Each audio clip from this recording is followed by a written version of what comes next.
ایک بار امام جعفر صادق علیہ السلام کے دور میں آپ کا ہی ایک شاگرد نعمان بن ثابت کوفی، جس نے آپ کے دور میں امامت کا دعویٰ کیا تھا، اس سے امام صاحب مخاطب ہو کر فرماتے ہیں کہ میں تم سے چند سوالات چاہتا ہوں، تم نے امامت کا دعویٰ جو کیا ہے۔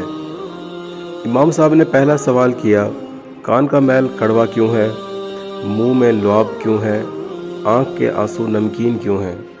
پھر امام صاحب نے فرمایا کہ وہ کون سا کلمہ ہے جو کفر سے شروع ہو کر عین اسلام پر ختم ہوتا ہے؟ پھر امام جعفر صادق علیہ السلام نے فرمایا کہ ہرن کے سامنے والے 4 دانت، جسے ہم ربایا بھی کہہ سکتے ہیں، اللہ نے کیوں رکھے ہیں؟ اب باری تھی شاگرد کی، جس نے امام جعفر صادق علیہ السلام کے ہوتے ہوئے امامت کا دعویٰ کیا تھا۔ وہ کوئی جواب نہ دے سکا، صرف اتنا کہا کہ میں نہیں جانتا۔ امام جعفر صادق علیہ السلام نے فرمایا، تم مجھ سے کہو کہ میں تمہیں بتاؤں ان سوالات کے جوابات۔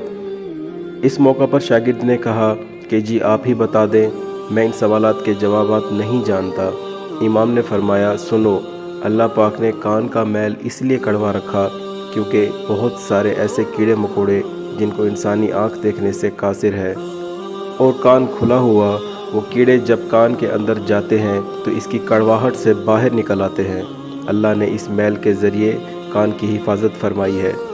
منہ میں لعاب اس لیے رکھا تاکہ اس سے انسان ذائقہ چکھ سکے۔